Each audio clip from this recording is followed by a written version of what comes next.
Pokok itu bantuan keuangan atau bantuan jasa. Tentu saja sepanjang tubuh bayang-bayang. Biar dari tingkat manapun, mama intelek atau mama awam, kaya atau ndak berpitih, namun rasu bakal manakan ndak kailang dari hati si mama.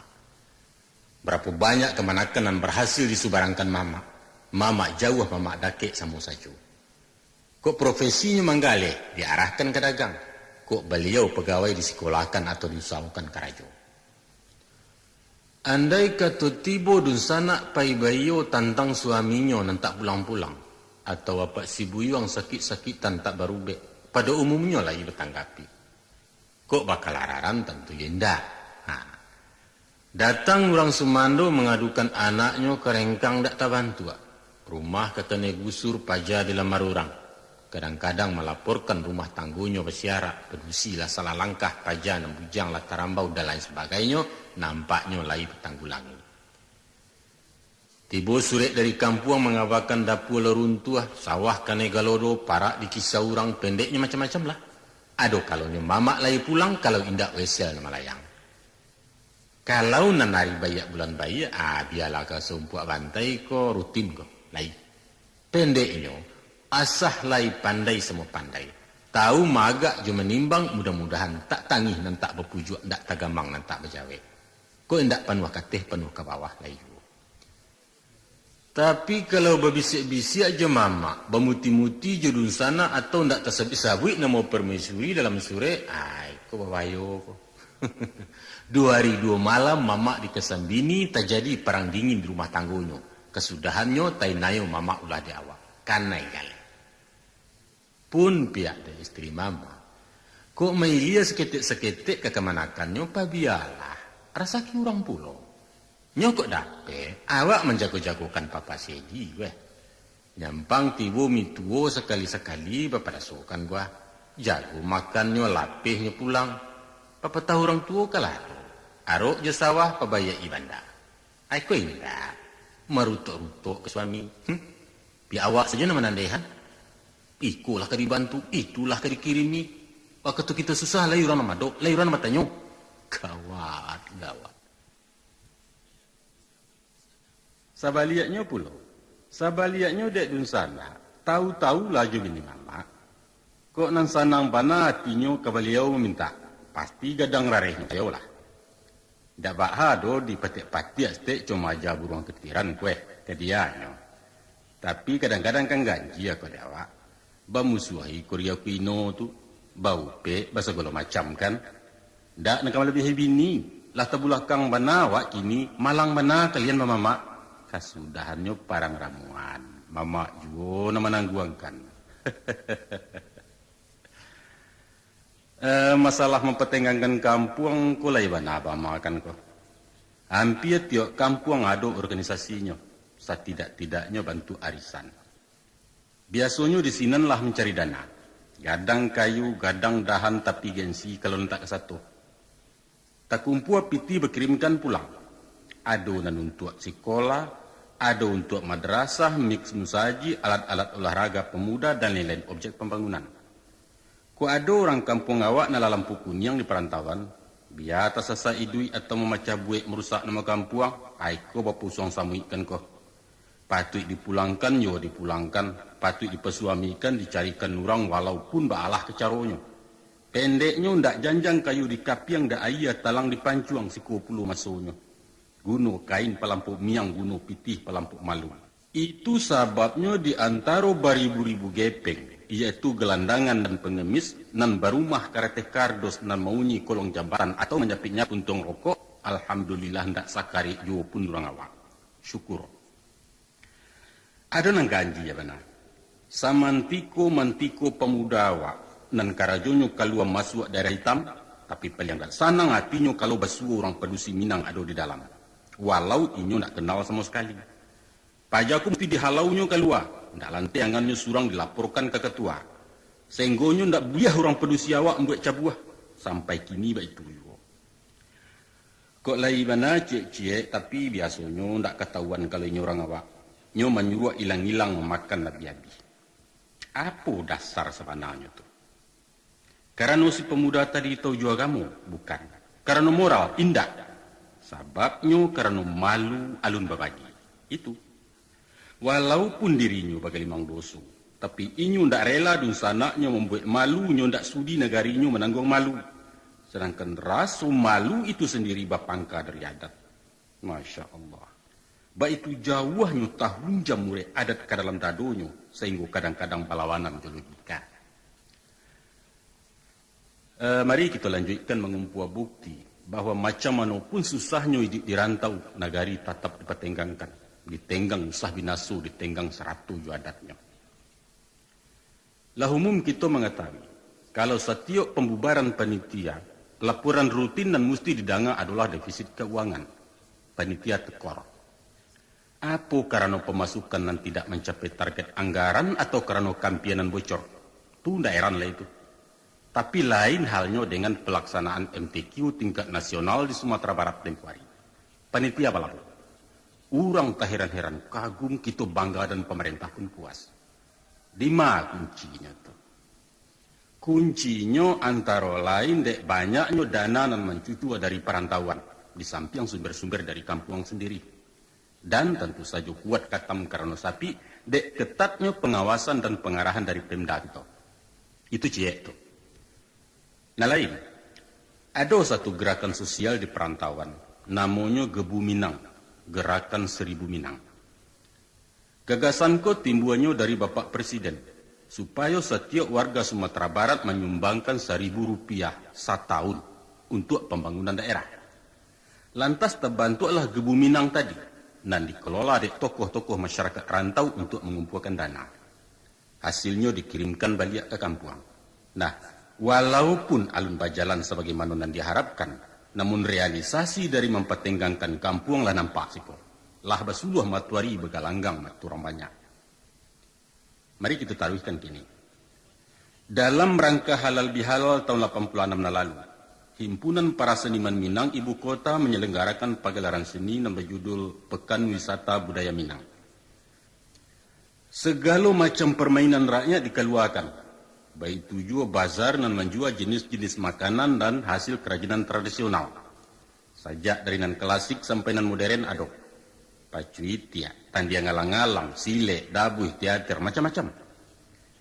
Taraga nak makan ketupik gelepaku, bubua kampiun, nampi yang jada dia jari yang bertokok, sadonyo tersedia. Biayanya nak tanggung-tanggung mak. Ampi ya 100 juta. Coba bayangkan. Nampak bana tabu dua sumangi waktu itu. Nan kayo turun jo piti nan cadia uruh nan bagak menjaga keamanan nan mambiak muku banyak jo. Pendeknya salapan hari salapan malam lamunyo bagulinsam di Senayan. Rasuka pacah istoratu di buenya. Sia nan takkan merasa bangga.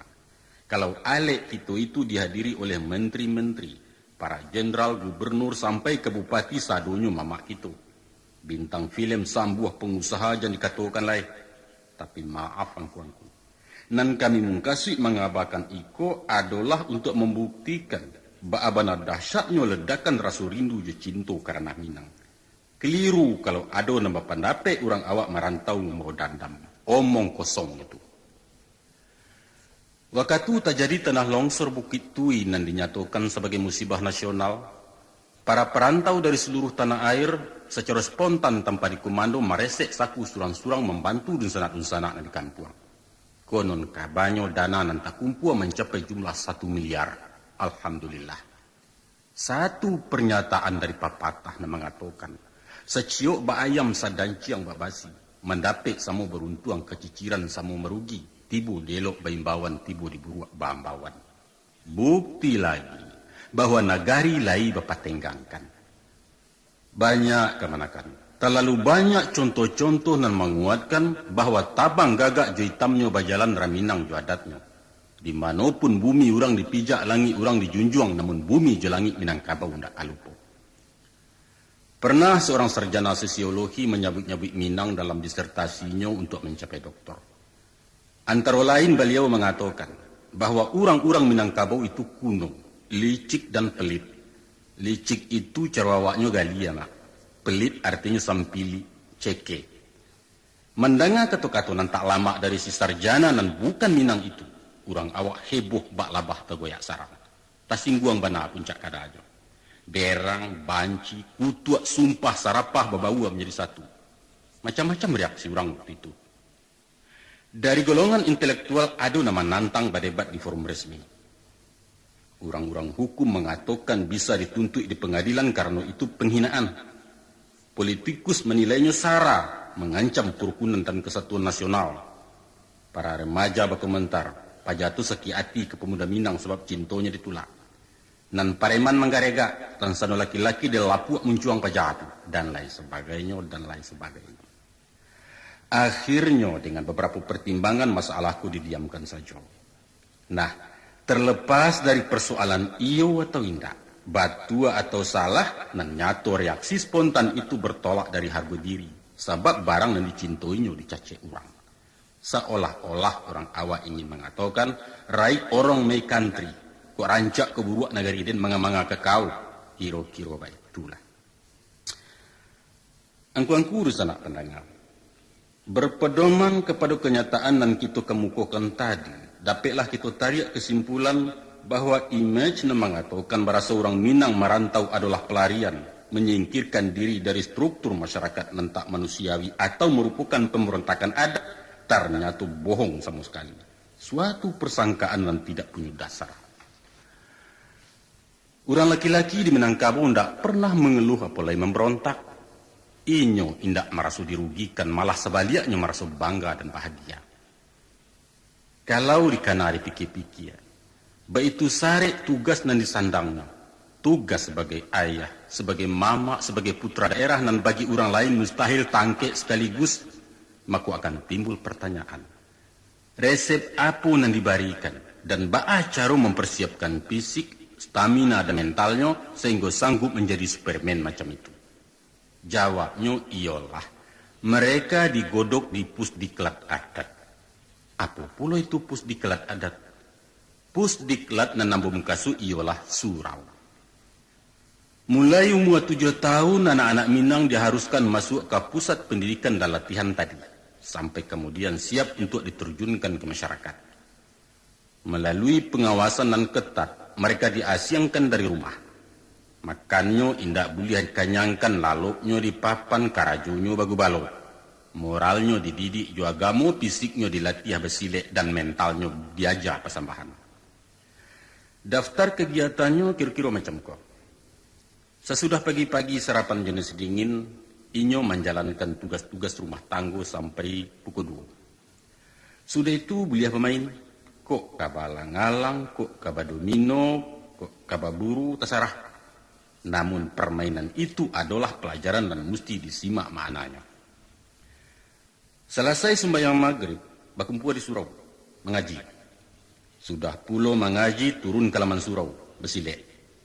Sebelum lalu ada lagi pelajaran cerdas cermat, yaitu parang pantun dan takutaki. Iko gunanya mempagalia lidah. Kemudian baru lalu di lantai bagaluang jokain saruang.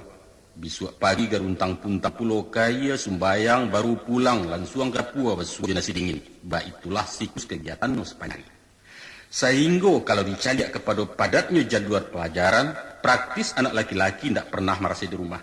Seakan-akan mereka sengaja dibuang dari rumah kadang. Kini dua pertanyaan baru. Apa sabananya hikmah daripada pengasingan anak-anak muda macam itu? Nah, baiklah, kita bicara soal pengasingan. Setidak-tidaknya ada dua manfaat yang dapat diambil. Yang pertama ialah untuk tindakan preventif. Sebagai remaja mata, mereka tidak boleh berkenalan dengan sesuatu yang berbau seks. Untuk itu anak-anak yang serba ingin tahu itu tidak dibenarkan bagaimana jurusan usi. Atau mencari hal-hal yang bersifat mengundang pikiran kotor dan mungkin saja ditamunya di tengah-tengah keluarga. Kalau pergaulan bujang jogadih tidak dibatasi, alamat kata jadi penyimpangan-penyimpangan dan merugikan akhlak. Akibatnya pada makan tanaman. Apakah itu mungkin pada tua, sedangkan mereka sekeluarga? Kenapa tidak mungkin? Itu kerja mudah bagi setan jua dili. Deulah bagi sia jua bagi eso, lamu-lamu hadih miang disambilu. Kesudahannya tabaka batu yang serumpun kalam nagari jua soknya. Tersebab bagalintin pintin taruh juaran satu wakatu pungguang kapak kata jambu. Trisno jalaran soko kulino kata orang Jawa. Cinta akan bersemi melalui pergaulan intim. Taro ndak adu niat. Tapi kesempatan ado bisa terambau. Urang kahutan ndak berniat pai baburu basuo ju kijang patah. Api digungguangnya dibawa pulang. Sabaliaknya biarpun berniat ke mencilok tapi nan punyo indak talengah bisa orang keribuan. Nah, untuk menghilangkan kesempatan-kesempatan itulah mangkonyo diasiangkan anak bujang lalu di surau. Adapun ajaran moral ala Minangkabau menomorsatukan kesucian akhlak tentang kesusilaan. Di antara salapan pasang kejahatan menurut hukum adat, sumbang salah adalah urutan paling bare. Bisa jancam dihukum buang kok.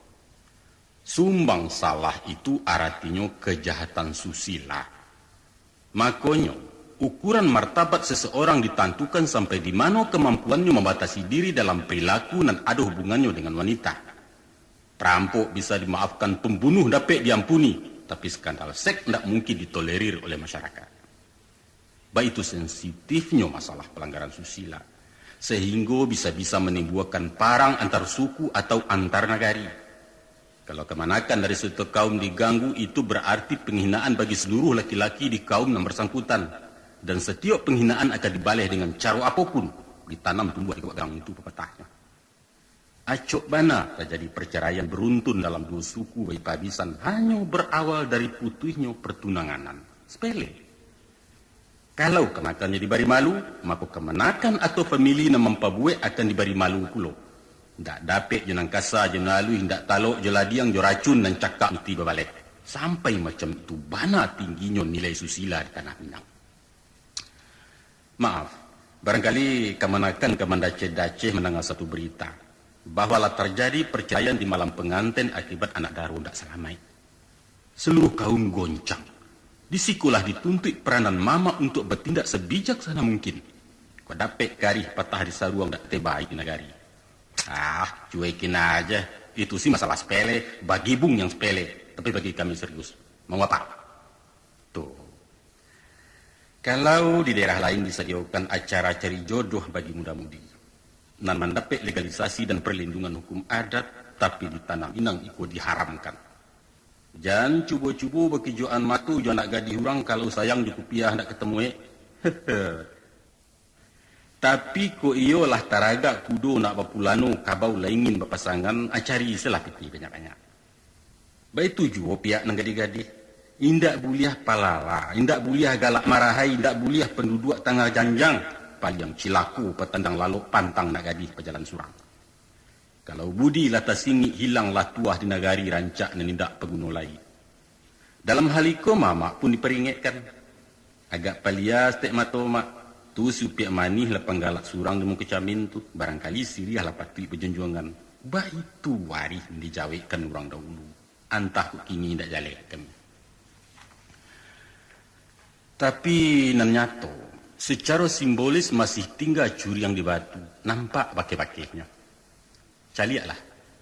Di antara 27 provinsi di Indonesia tercinta aku. Barangkali Sumatera Barat lah satu-satunya daerah yang tak pernah mempunyai lokalisasi WTS. Mungkin saja barang kuado, tapi di awak indak bakandangkan, indak bapamerkan. Mari pertahankan lambang supremasi moral yang menjadi kebanggaan ranah Minang. Itu manfaat dan pertama. Manfaat dan kedua ialah untuk menanamkan wibawa pribadi. Batu tua jodun sanak pedusi atau jo kemenakanan paralu-paralu saja. Mesti serius, tegas tindakan humor apalagi berkele-kele. Sada mengecek buang muka kena lain usah dipandang cek matonyo. Maka secara kejiwaan lawan mengecek akan menaruh hormat dan segan. Disitulah tumbuhnya kewibawaan seseorang. Tapi sikap semacam tadi akan sulit diciptakan oleh si calon mama disebabkan pergaulan nan talampau intim di keluarga. Dikhawatirkan nanti inyo tidak bisa berfungsi sebagai pemimpin dan potensial di rumah gadang. Agaknya ikulah alasan timbulnya suatu etik bahwa seorang komandan tidak boleh talampau akrab jo anak buah, begitu juga antara guru je murid. Maka untuk membantu satu kepemimpinan nan berwibawa, mesti mampu mendisiplin diri. Dan itu hanya bisa kalau pandai menjaga jarak antara yang dipimpin juna memimpin, sehingga timbul rasa hormat tadi. Itulah yang dimungkasu dengan mamak disambah laya, kemanakan disambah batin. Kita taruhkan. Sebelum ke surau makan dulu. Makannya ndak baidang-idang kan doh. Ambil surang ke periwak sedang terjarang kalau paralu menyuuk sambil tagak pintu dapur. Itu dalam maknanya tu kemanakan. Kalau makannya ditatiangkan, airnya diisikan, diservis, dipadasokan, maka akan timbul rasa berutang budi dalam hatinya. Aiko babayo.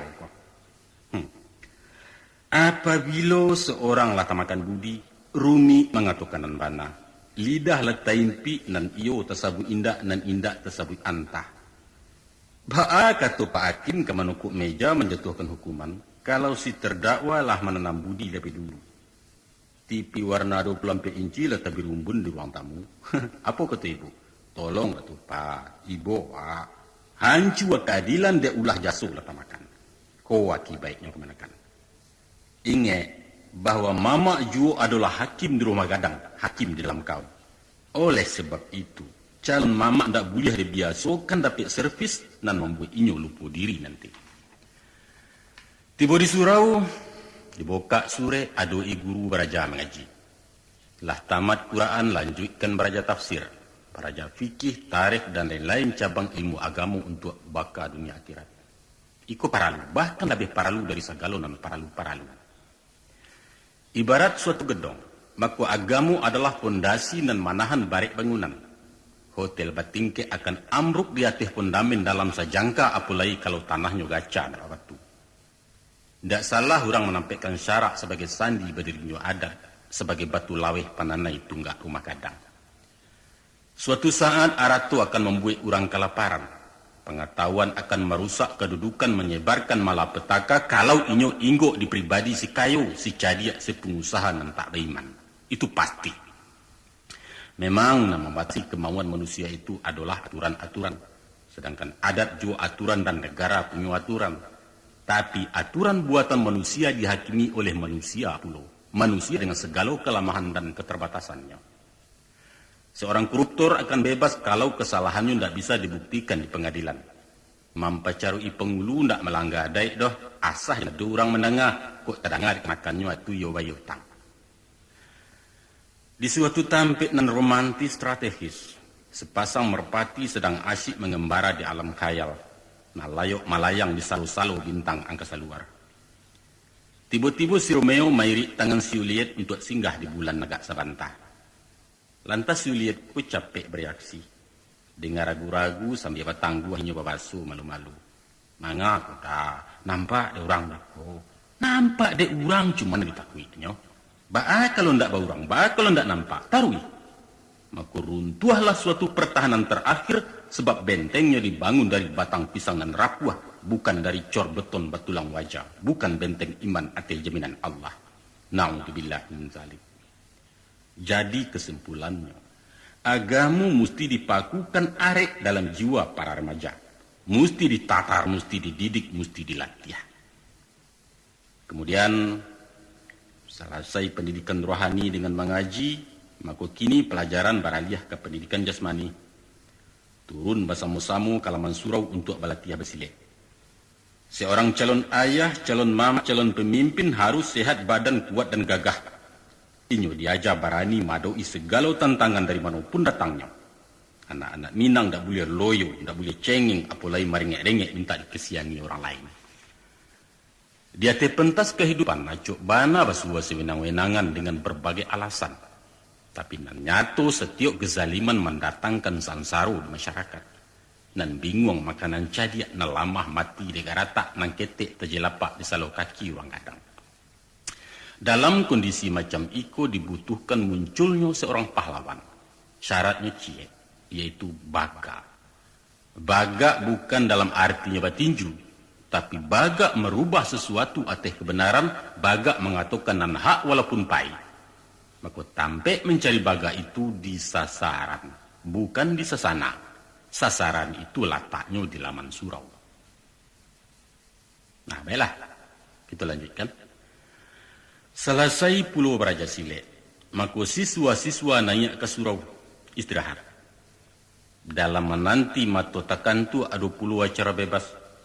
Di sudut tadanga batakotaki di ilia babaleh pantun di ulu berdebat berdiskusi di tengah mapa kesembahan.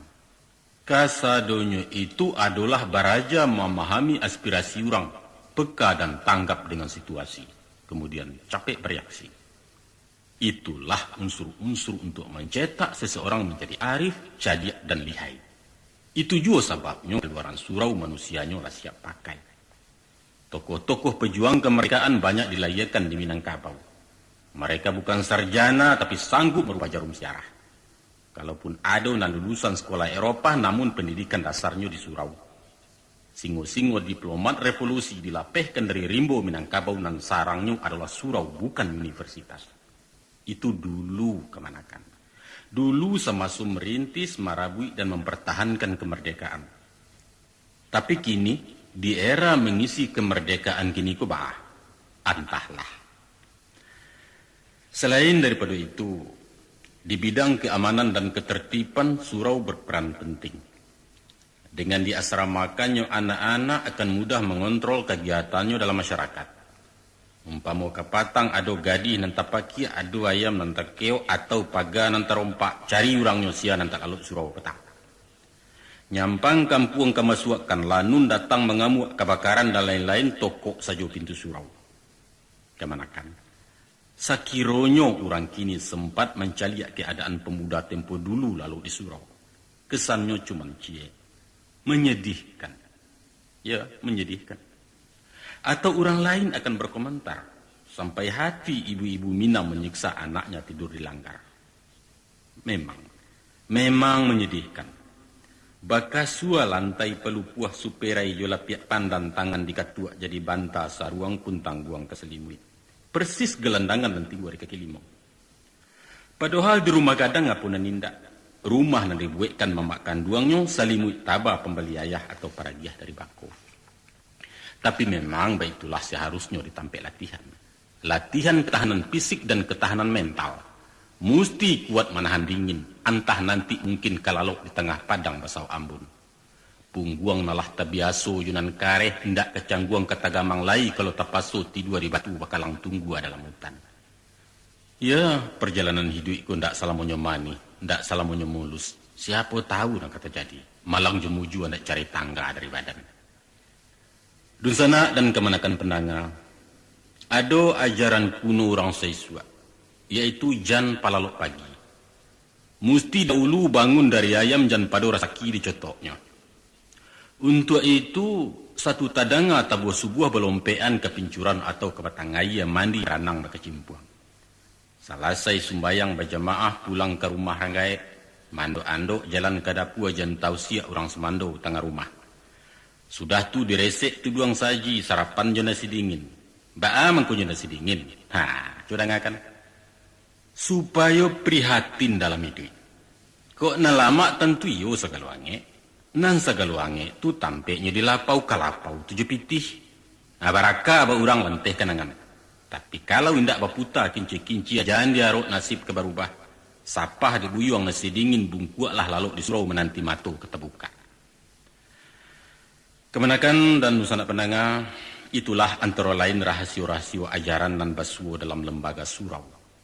Pada pokoknya anak-anak diajar menderita. Penderitaan memacu inisiatif dalam memburu cita-cita. Secara psikologis, kehidupan mewah dan manjo melamahkan daya juang. Tantangan ringan dirasukannya sangat barek tersinggung lebih abakanai. Sehingga dalam arena hidup ini mudah frustrasi, lah kalah sebelum bertanding. Sebaliknya orang-orang yang berprestasi tinggi acuk